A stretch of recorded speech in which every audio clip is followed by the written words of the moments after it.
Le lundi où tout a commencé ressemblait à tous les autres. Badge, couloir trop blanc, écran qui s'allume en silence.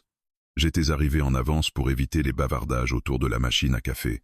Je faisais partie de ces gens qu'on remarque peu, travail propre, réponse rapide, aucune histoire. Dans cette entreprise, c'était une stratégie. Ma patronne, en revanche, on la remarquait toujours. Elle traversait l'open space, comme si chaque pas avait un but. Elle ne haussait jamais la voix. Son calme suffisait. Quand elle entrait en réunion, les conversations se coupaient. Elle avait cette autorité nette, sans théâtre. Je travaillais sous sa responsabilité depuis presque 2 ans.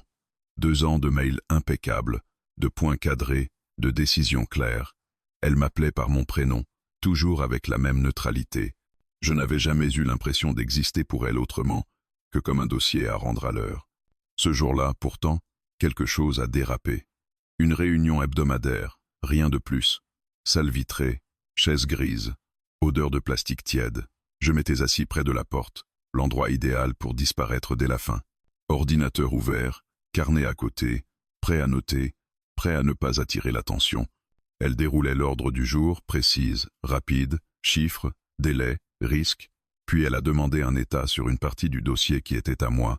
J'ai commencé à expliquer, en regardant surtout mon écran, parce que c'est plus simple de parler à des colonnes qu'à des visages. Je donnais les informations, je proposais des solutions, je répondais aux questions. Et puis, au milieu d'une phrase, j'ai levé les yeux. Je ne sais pas pourquoi.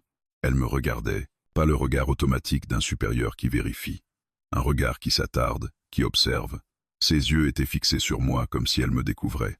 J'ai senti une chaleur stupide me monter au visage. Je me suis interrompu une fraction de seconde. Elle n'a pas détourné les yeux. Elle a incliné légèrement la tête, comme on fait quand on écoute vraiment, et ce geste a suffi à me déstabiliser. J'ai repris, plus vite, comme si l'accélération pouvait me protéger. La réunion a continué, normal pour les autres. Pour moi, elle ne l'était plus. Je notais, je répondais, mais je revoyais ce regard, encore et encore, comme une image qui refuse de s'effacer. À la fin, j'ai rangé mes affaires et je suis sorti parmi les premiers. Dans le couloir, j'ai respiré plus librement. Je me suis dit que j'avais imaginé, que j'avais pris un simple moment d'attention pour autre chose. C'était peu, être mon ego qui inventait une importance qu'on ne me donnait jamais. Je suis retourné à mon bureau et j'ai plongé dans mes tâches.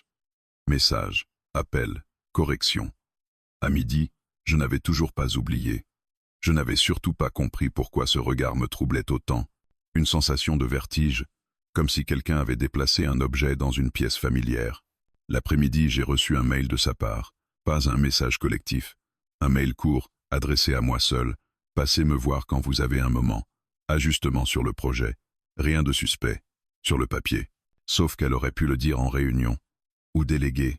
J'ai attendu un peu, par prudence, puis je me suis levé. Son bureau était au bout du couloir, derrière une porte mate. J'ai frappé. Sa voix a répondu. Entrez. Elle était debout près de la fenêtre, téléphone à la main. Elle a terminé son appel en 2 phrases, puis elle s'est tournée vers moi. Même posture droite, même maîtrise. Elle m'a indiqué une chaise. Merci d'être venu. Elle a ouvert un dossier. Elle m'a parlé du projet, d'un point de méthode, d'une priorité à déplacer. J'ai répondu de manière professionnelle, presque trop. Mais je remarquais des détails que je n'avais jamais remarqués. Une légère fatigue au coin de ses yeux, une mèche qu'elle rejetait sans y penser, le rythme lent avec lequel elle tournait les pages, et j'avais l'impression qu'elle ne cherchait pas à les cacher. Puis il y a eu un silence, un vrai. Elle a levé les yeux vers moi, et cette fois, je n'ai pas eu le réflexe de fuir. Je l'ai regardé aussi. Son regard n'avait rien de provoquant. Il était simplement personnel, direct, comme si elle hésitait à dire quelque chose. J'ai voulu parler, remplir l'espace, reprendre le contrôle. Aucun mot n'est sorti. Alors elle a esquissé un sourire minuscule, presque imperceptible, et ce sourire m'a atteint plus fort qu'un compliment. « Vous faites du bon travail », a-t-elle dit. Je l'avais déjà entendu. Mais là ce n'était pas une formule. Sa voix était plus douce, plus basse. J'ai murmuré merci. J'ai proposé d'actualiser le document, d'ajuster le planning. Elle a approuvé, puis elle a refermé le dossier avec une lenteur étrange, comme si elle n'était pas pressée que l'entretien se termine. Je me suis levé. Elle a posé sa main sur la table, juste près de la mienne. Rien de déplacé. Pourtant la proximité a suffi à accélérer mon cœur. Elle a dit « Tenez-moi au courant, Et ses yeux ont ajouté quelque chose que sa phrase ne contenait pas. Je suis sorti de son bureau, avec l'impression d'avoir franchi une frontière invisible. Je me suis assis à mon poste, j'ai regardé mon écran sans le voir. J'essayais de me convaincre que tout cela était normal. Une manager attentive, un employé qu'on valorise.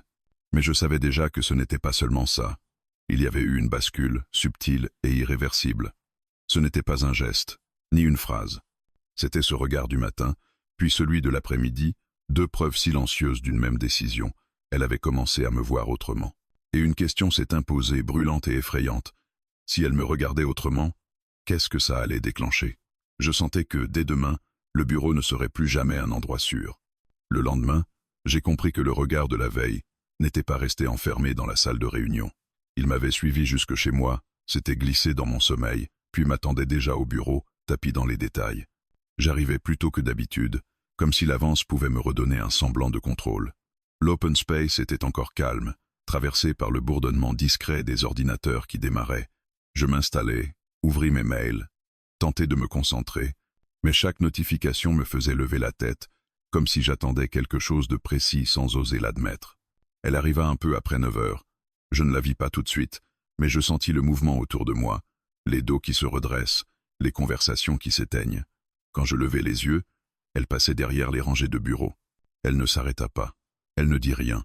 Mais, au moment précis où elle arrivait à ma hauteur, elle tourna légèrement la tête. Nos regards se croisèrent. À peine une seconde, suffisante pour confirmer ce que je redoutais. Je n'avais rien inventé. Son regard était calme, posé, et pourtant chargé d'une attention nouvelle. Pas un sourire, pas un signe. Juste cette reconnaissance silencieuse, comme un fil tendu entre nous. Je baissai les yeux aussitôt, troublé par la facilité avec laquelle ce simple échange me déstabilisait. J'entendis ses pas s'éloigner vers son bureau. Tout autour de moi reprit son rythme normal. Pour moi, rien ne l'était plus. La matinée s'étira dans une lenteur inhabituelle. Je travaillais, oui, mais avec cette sensation étrange d'être observé même quand je ne l'étais pas. Chaque mail que j'écrivais me semblait peser autrement. Chaque phrase devenait une preuve de compétence, presque une justification implicite de l'intérêt qu'elle me portait. Vers 11 heures, elle m'envoya un message interne. Pas un ordre, une question. Elle me demanda mon avis sur un point qui n'exigeait pas réellement une consultation. J'y répondis avec précision, comme toujours. Elle remercia. Un simple « merci », sans signature automatique, sans distance inutile. Ce détail, minuscule, s'imprima en moi. À midi, je sortis déjeuner seul. J'avais besoin d'air, de mouvement, de bruit extérieur pour faire taire ce qui s'installait en moi. Assis à une table près de la fenêtre, je repassais les interactions des dernières 24 heures. Rien n'était explicite. Rien ne dépassait le cadre. Et pourtant, tout me semblait différent. Comme si le décor était le même, mais l'éclairage changeait. L'après-midi confirma mes soupçons. Elle passa près de mon bureau sous prétexte de demander un document. Elle se pencha légèrement pour regarder mon écran. Je sentis son parfum, discret, presque imperceptible. Elle resta plus longtemps que nécessaire. Je lui expliquai ce qu'elle voyait, la voix un peu trop rapide. Elle hocha la tête, attentive. Puis, avant de repartir, elle posa une question personnelle, anodine en apparence. Si je travaillais souvent tard, si je trouvais le rythme supportable. Je répondis prudemment. Elle sembla satisfaite. En partant, elle posa une main légère sur le dossier de ma chaise, geste involontaire ou calculé. Je ne savais pas. Mon cœur, lui, ne faisait pas la différence. Les jours suivants, le même schéma se répéta, avec des variations subtiles, des échanges plus fréquents, des silences plus lourds. Elle me sollicitait directement, parfois pour des détails mineurs. Elle écoutait vraiment mes réponses. Je découvrais une facette d'elle que je n'avais jamais vue, une attention fine, presque intime, dissimulée derrière une façade irréprochable. Je me surpris à anticiper ses passages, à relever la tête quand j'entendais ses pas. Je me détestais pour ça. J'essayais de me rappeler la règle non écrite. Au travail, on reste à sa place. Elle était ma supérieure. Elle avait le pouvoir. Moi, je n'étais qu'un employé parmi d'autres. Pourtant, les signes s'accumulaient. Un soir, alors que je rangeais mes affaires, elle sortit de son bureau au même moment. Le couloir était vide. Elle me demanda comment avançait le projet. Je répondis. Elle me regarda en silence, comme si la réponse importait moins que la personne qui la donnait. « Vous êtes très discret », dit-elle soudain. Je ne sus pas quoi répondre. Elle sourit légèrement, comme si elle venait de formuler une observation qu'elle gardait depuis longtemps. puis elle ajouta qu'elle appréciait cette qualité. Sa voix était calme, mais son regard, encore une fois, disait autre chose. Je rentrais chez moi ce soir-là avec une tension nouvelle dans la poitrine. Ce n'était plus seulement de la surprise, c'était de l'attente. Une attente inquiète, coupable, presque honteuse. Je savais que je franchissais une limite intérieure en me laissant aller à ses pensées. Mais elle revenait, obstinée. Au bureau, certains collègues commencèrent à me regarder différemment. Rien de précis, juste des silences, des regards qui s'attardent un peu trop longtemps quand elle me parlait. Je me demandais s'ils percevaient quelque chose ou si ma propre nervosité me rendait paranoïaque. Une chose était sûre, je ne pouvais plus prétendre que rien ne se passait. Les signes étaient là, invisibles pour qui ne voulait pas voir, mais évidents pour celui qui en était le centre. Elle m'avait choisi comme point d'attention, et je n'étais pas certain de pouvoir, ni de vouloir, m'en détacher. Je me couchais ce soir-là avec une certitude lourde. Ce jeu silencieux ne durait pas éternellement. À force de regards et de gestes contenus, quelque chose finirait par céder, et je n'étais pas sûr d'être prêt pour ce que cela impliquerait. Le basculement ne s'est pas produit dans un éclat. Il est arrivé comme arrivent les choses dangereuses, calmement, presque avec politesse, sous couvert de nécessité. C'était un jeudi, une journée déjà lourde, saturée de délais serrés et de réunions en chaîne. Dès le matin, l'atmosphère au bureau semblait plus tendue que d'habitude. Les équipes murmuraient, les claviers claquaient plus fort, un audit approchait, tout devait être prêt. Elle convoqua plusieurs personnes pour un point en fin d'après-midi. Quand je vis mon nom dans la liste, mon estomac se noua. Rien d'anormal, en théorie. En pratique, je sentais que ce rendez-vous n'aurait rien de banal. La réunion se déroula comme prévu. Chacun exposa ses avancées, ses difficultés. Elle écoutait, posait des questions précises, prenait des notes, professionnelles, irréprochables. Je me surpris presque à espérer que cette façade suffirait à effacer les jours précédents. Illusion courte. À 10 à 8 heures, la plupart des collègues quittèrent la salle. Elle rangea ses dossiers lentement, puis leva les yeux vers moi. « Vous pouvez rester 2 minutes ?» 2 minutes. Toujours ces durées anodines qui masquent autre chose. J'acquiesçai. La porte se referma derrière les derniers collègues. Le silence s'installa, dense, presque sonore. Elle s'assit en face de moi, croisa les mains. Elle me parla d'un point précis du dossier, d'un risque potentiel, d'une correction à apporter. Je répondais, concentré, tentant de maintenir la conversation sur un terrain sûr, mais je sentais son regard glisser, parfois, au-delà des mots. Puis elle se tut. Un silence plus long que les autres. Elle me fixa, sans urgence, sans pression apparente. « Vous êtes fatigué ?» dit-elle enfin. Ce n'était pas une question. Je haussai légèrement les épaules. Un peu, comme tout le monde. Elle hocha la tête, mais ne détourna pas les yeux. « Vous donnez beaucoup. Vous ne vous ménagez pas. » Sa voix était plus basse, plus proche. Je sentis une tension me traverser la poitrine. Cette phrase n'appartenait pas au langage habituel d'un supérieur hiérarchique. Je tentais de sourire, de banaliser. Elle ne me laissa pas le temps. « Vous savez, » reprit-elle, « on croit toujours que la distance protège. Mais parfois, elle empêche simplement de voir ce qui est là. » Mon cœur s'emballa. Je compris que nous quittions définitivement le terrain du travail. Pourtant, aucune alarme ne sonnait. Tout se faisait dans une douceur inquiétante. Elle se leva et se dirigea vers la fenêtre. La lumière du soir baignait la pièce d'un orange pâle. Elle resta un instant silencieuse, dos tourné, comme si elle rassemblait quelque chose. Puis elle se retourna. « Est-ce que je vous mets mal à l'aise ?» La question était simple. La réponse, impossible. Dire non aurait été mentir. Dire oui aurait ouvert une porte que je ne savais pas refermer. Je choisis l'honnêteté prudente. Je suis un peu surpris. Elle esquissa un sourire, sans ironie. Moi aussi. Elle s'approcha, lentement, s'arrêta à une distance respectueuse. Trop respectueuse pour être anodine. Ses yeux cherchaient les miens, sans insistance, mais sans fuite non plus. « Je voulais être sûre, » dit-elle doucement, « que ce n'était pas à sens unique. » Cette phrase suspendit le temps. Tout ce que je m'étais interdit de penser se retrouva soudain formulé, posé entre nous. Je sentais le poids de la hiérarchie, des règles, du danger, et pourtant, je sentais aussi quelque chose d'autre, une reconnaissance, presque une égalité momentanée. Je respirais profondément. Je ne sais pas ce que vous attendez de moi. C'était vrai. Et faux à la fois. Elle inclina légèrement la tête. Rien que vous ne vouliez pas donner. Il n'y eut pas de geste brusque, pas de contact. Juste cette proximité nouvelle, cette vérité enfin dite à demi. Elle recula d'un pas, comme pour me laisser l'espace de décider. Ce geste, paradoxalement, m'atteignit plus que s'il avait été inverse. Un bruit dans le couloir nous fit sursauter, des voix lointaines, des pas. Le monde extérieur revenait, brutalement. Elle se redressa aussitôt, reprenant son masque avec une aisance déconcertante. « Nous reprendrons ce point demain », dit-elle d'une voix redevenue neutre. « Bonne soirée. » Je sortis de la salle avec les jambes légèrement tremblantes. Je traversai le bureau désert, attrapai mon manteau, descendis les escaliers sans réfléchir. L'air frais de l'extérieur me frappa le visage. Je respirais profondément, comme après une apnée trop longue.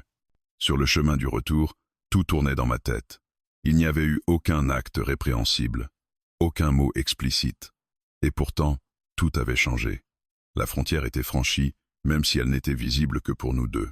Je compris ce soir-là que le jeu des regards avait trouvé sa voie, et que désormais, il ne s'agirait plus de signes invisibles, mais de choix, des choix lourds de conséquences. Je me couchais tard, incapable de trouver le sommeil. Une certitude me hantait. Ce moment, cette conversation, venait de créer quelque chose d'irréversible. Le lendemain, au bureau, rien ne serait plus jamais innocent. La relation ne s'est pas déclarée. Elle s'est installée. Le lendemain, le bureau ressemblait exactement au même décor qu'avant. Mêmes écrans, mêmes conversations feutrées, mêmes gestes automatiques. Pourtant, tout avait changé. Entre elle et moi, un secret existait désormais, invisible mais lourd, comme une pièce fermée dont nous étions les seuls à connaître la clé.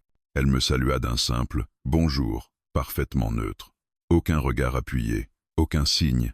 Cette maîtrise me troubla presque plus que l'intensité de la veille. Je compris alors qu'elle savait compartimenter, que ce qui s'était dit ne s'échapperait pas sans son accord. Les jours suivants suivirent ce rythme étrange. En public, rien. Professionnalisme absolu, distance contrôlée. En privé, une autre langue se parlait. Un message bref, en fin de journée.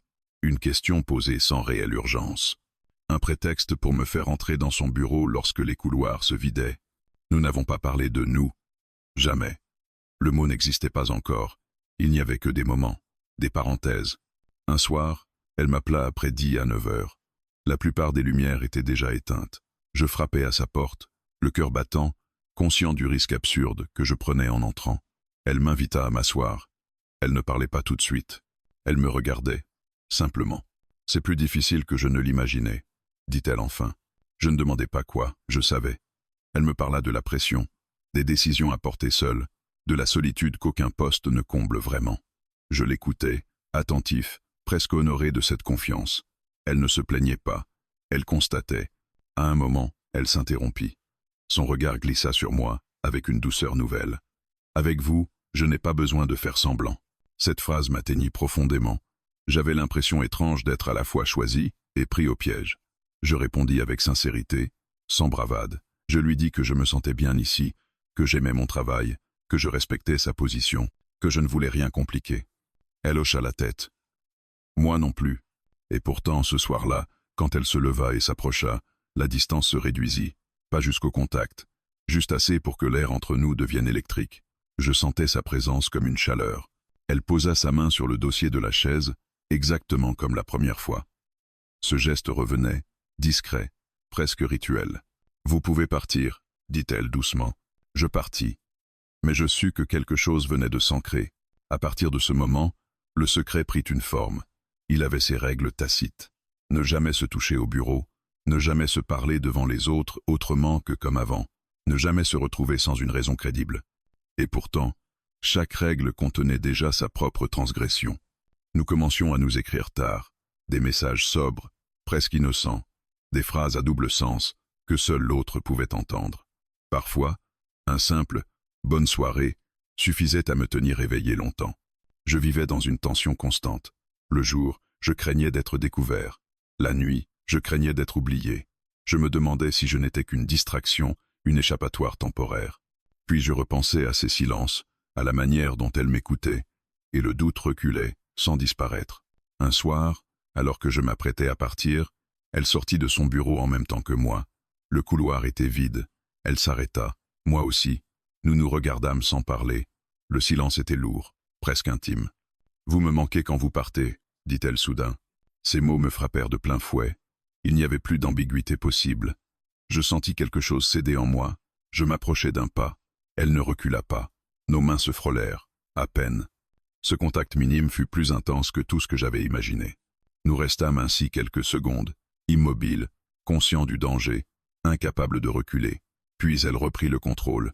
Elle retira sa main, inspira profondément. Pas ici, pas maintenant.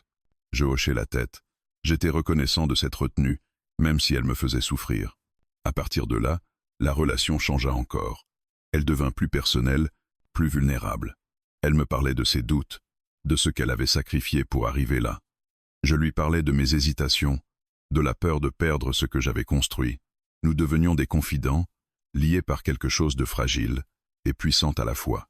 Mais cette intimité avait un prix. Je commençais à me sentir dépendant de ses messages, de ses regards furtifs. Mon humeur variait selon la moindre interaction, et parfois elle se fermait. Redevenait distante, froide, inaccessible. Ces moments me laissaient vider, comme si le secret se retournait contre moi. Je compris alors que le pouvoir n'avait jamais vraiment changé de camp. Même dans la douceur, même dans la confidence, la hiérarchie existait toujours, et cette prise de conscience me fit peur. Un soir, seul chez moi, je me demandais ce que je faisais vraiment. J'avais accepté ce secret sans en mesurer la portée. J'avais franchi une limite invisible, sans certitude de l'autre côté. Et pourtant, lorsque je reçus son message cette nuit-là, un simple « Vous allez bien ?», toute ma lucidité s'effondra. Je répondis, parce que le secret n'était plus seulement partagé, il était devenu une part de moi. Le danger n'est pas arrivé d'un coup. Il a commencé par une sensation diffuse, un léger déséquilibre, comme lorsque l'on sent que quelque chose glisse lentement sous ses pieds sans encore tomber. Au bureau, l'air avait changé. Rien de visible, rien de concret, mais je le percevais. Les conversations s'interrompaient un peu trop vite quand j'approchais. Certains regards s'attardaient sur moi, avec une curiosité nouvelle, presque soupçonneuse. Je me disais que j'exagérais, que ma propre inquiétude déformait la réalité. Pourtant, au fond de moi, je savais que le secret commençait à peser. Elle aussi avait changé. Pas dans ses gestes professionnels, il restait irréprochable, mais dans ses absences soudaines. Des jours entiers sans message, des réponses plus brèves, plus neutres. Puis, sans prévenir, une attention retrouvée, presque urgente, comme si elle craignait de me perdre au moment même où elle s'éloignait. Cette alternance me déstabilisait. Je passais de l'assurance fragile à l'angoisse silencieuse. Je me demandais si j'avais fait quelque chose de mal, si je m'étais trop attaché, si j'étais devenu encombrant. Et je n'osais pas poser la question, parce que poser la question, c'était risquer une réponse que je n'étais pas prêt à entendre. Un matin, alors que je préparais une présentation, une collègue s'arrêta près de mon bureau. Elle me posa une question anodine, puis ajouta, l'air faussement détaché, « Tu travailles beaucoup avec elle en ce moment, non ?» Son ton était léger, mais ses yeux observaient attentivement ma réaction. Je répondis calmement, évoquai les projets en cours, les responsabilités. Elle hocha la tête, sourit, puis s'éloigna, mais le mal était fait. Le doute s'était infiltré. Je commençais à faire attention à chaque détail, à la distance entre nous dans les réunions, à la durée de nos échanges, à la façon dont elle évitait parfois mon regard, puis le cherchait soudainement avec insistance. Je compris que nous étions entrés dans une phase dangereuse, celle où le contrôle devient incertain. Un soir, elle m'écrivit tard, pas un message tendre, une demande sèche. « Peux-tu passer demain matin avant l'arrivée des équipes ?» Mon cœur se serra. Ce ton n'était pas le sien, ou plutôt, c'était celui qu'elle utilisait quand quelque chose n'allait pas. Le lendemain, j'arrivais avant l'aube. Les couloirs étaient vides, plongés dans une lumière artificielle trop blanche. Son bureau était déjà allumé. J'entrai. Elle était assise, droite, le visage fermé. Elle ne me fit pas asseoir tout de suite. « Il faut qu'on parle », dit-elle. Ces mots, simples et lourds, suffirent à me glacer. Elle m'expliqua qu'elle avait perçu des tensions, des regards, des soupçons. Rien de formel, rien de prouvé, mais assez pour éveiller son inquiétude. Elle parlait vite, maîtrisée, comme si elle voulait garder les émotions à distance. « On ne peut pas continuer comme ça », conclut-elle. Je restai silencieux. J'attendais la suite, redoutant chaque mot. Elle inspira profondément. « Pas parce que je le veux », ajouta-t-elle, « mais parce que je n'ai pas le droit de me tromper. » Je compris alors. Ce n'était pas seulement une question de réputation ou de règles, c'était une question de chute possible. Pour elle, surtout. Et, par ricochet, pour moi, je tentais de répondre, de dire que je ferais attention, que je pouvais prendre mes distances. Mais mes paroles sonnaient creux. Elle m'écoutait sans vraiment entendre. Son regard était déjà ailleurs, tourné vers les conséquences. Les jours qui suivirent furent les plus difficiles. Elle mit une distance nette entre nous, plus de messages tardifs, plus de confidences. Au bureau, elle redevenait strictement professionnelle, parfois même froide. Je respectais cette distance, du moins en apparence. À l'intérieur, je me sentais abandonné, vidé, je me surpris à douter de tout. Avais-je été naïf? Avais-je confondu attention et attachement? Je revoyais ses paroles, ses silences, et je ne savais plus ce qui était réel et ce que j'avais projeté. Puis, un événement vint accélérer les choses. Une erreur mineure dans un dossier, pas la mienne, mais celle d'un collègue déclencha une série de vérifications. Les responsables furent convoqués, les échanges se multiplièrent. Le stress monta d'un cran. Dans cette agitation, nos chemins se croisèrent de nouveau, malgré nous. Un soir, elle me rejoignit dans une salle de réunion vide. Son visage était tendu. Elle ferma la porte derrière elle, geste qui me fit aussitôt paniquer. « Je n'y arrive pas », dit-elle simplement. Elle s'assit, passa une main sur son visage. J'essaie d'être raisonnable, de faire ce qu'il faut, mais je n'arrive pas à faire comme si rien n'avait existé. Je m'approchai, sans la toucher. Je la regardais, partagée entre l'envie de la réconforter et la peur de compliquer encore les choses. Elle releva les yeux vers moi. Ils étaient fatigués, presque vulnérables. « Tu ne te rends pas compte à quel point c'est risqué », murmura-t-elle. Et pourtant, elle s'interrompit. Les mots restèrent suspendus. Je compris que nous étions à un point critique. Continuer signifiait prendre un risque réel. S'arrêter signifiait renoncer à quelque chose qui nous avait transformés. Ce soir-là, nous ne décidâmes rien. Et c'était peu, être la pire des options. Nous quittâmes la salle séparément, chacun emportant avec lui un poids supplémentaire. Chez moi, je passais la nuit à tourner en rond. Le danger n'était plus abstrait. Il avait un visage, des conséquences possibles. Et je sentais que, très bientôt, il nous obligerait à choisir. La fin n'est jamais celle que l'on imagine. Elle ne surgit pas comme une explosion, ni comme un drame visible. Elle arrive lentement, presque avec douceur, quand l'épuisement a remplacé la peur, quand l'attente a vidé le désir de sa force. Elle arrive quand on comprend que continuer coûterait plus cher que renoncer. Le matin où tout s'est réellement joué, je me suis réveillé avant le réveil. Il n'y avait pas d'angoisse, pas de battement précipité dans la poitrine. Juste une clarté étrange, presque douloureuse. Une lucidité que je n'avais pas cherchée mais qui s'imposait. Je savais que quelque chose devait se terminer. Pas plus tard, pas demain. Maintenant, au bureau, rien ne trahissait ce qui allait se passer. Les écrans s'allumaient, les conversations démarraient, la machine à café faisait son bruit habituel. Je me sentais étrangement détaché, comme si je traversais un lieu familier après une longue absence. Je la vis arriver, droite, maîtrisée, exactement comme toujours. Nos regards se croisèrent brièvement. Il n'y avait plus d'appel, plus de tension, seulement une reconnaissance silencieuse, grave. En début d'après-midi, son message apparut sur mon écran. « Tu peux passer quand tu veux. » Pas de formule professionnelle. Pas de justification. J'y lus la même chose qu'elle y avait écrit. Maintenant, son bureau était calme. Les stores tamisaient la lumière, dessinant des lignes pâles sur le sol. Elle se tenait près de la fenêtre, immobile, comme si elle m'attendait depuis longtemps. Quand elle se retourna, je vis sur son visage quelque chose que je n'y avais encore jamais vu. Une décision pleinement assumée. « Ainsi estoy », dit-elle. Je m'exécutais. Le silence s'installa, mais il n'était plus oppressant. Il avait la densité des choses nécessaires. Elle parla la première. Elle parla lentement, sans détour. Elle dit qu'elle avait réfléchi, qu'elle avait pesé chaque option, chaque risque.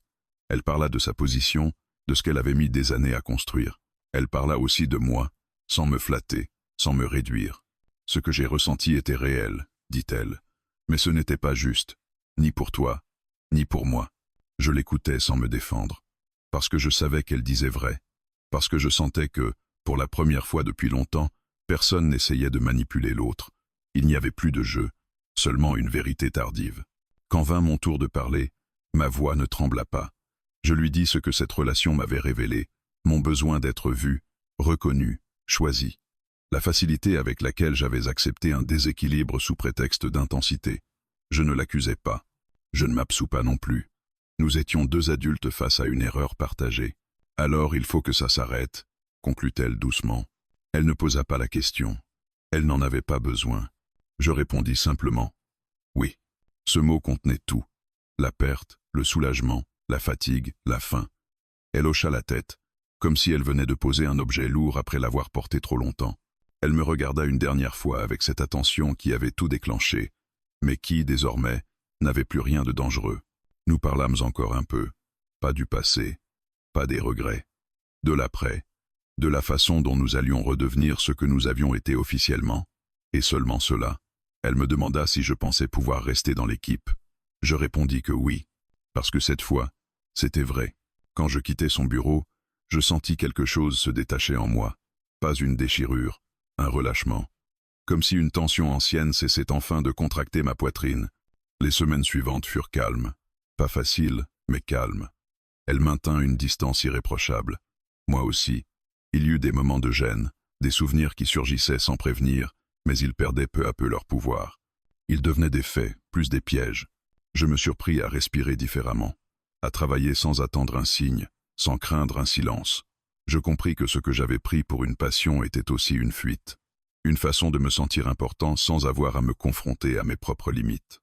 Un jour, lors d'une réunion, nos regards se croisèrent à nouveau. Mais cette fois, il n'y avait plus rien à deviner, juste une compréhension tranquille. Nous avions traversé quelque chose, et nous l'avions laissé derrière nous. Quelques mois plus tard, je pris une décision que je n'aurais jamais envisagée auparavant. Je demandai un changement d'équipe, pas pour l'éviter, pour avancer. Elle accepta immédiatement, sans commentaire inutile. Son professionnalisme n'était plus une façade, c'était une forme de respect. Le jour de mon départ, elle me serra la main, un geste simple, correct. Son regard était clair, sans ambiguïté, presque fier. Il n'y avait plus rien à cacher, plus rien à craindre. Tout avait commencé le jour où ma patronne m'avait regardé autrement. Mais tout s'était terminé le jour où j'avais appris à ne plus confondre être vu et être libre. Et ce que j'en gardais n'était ni une honte, ni un regret. C'était une lucidité nouvelle, et la certitude que certaines histoires ne sont pas faites pour durer, mais pour nous transformer.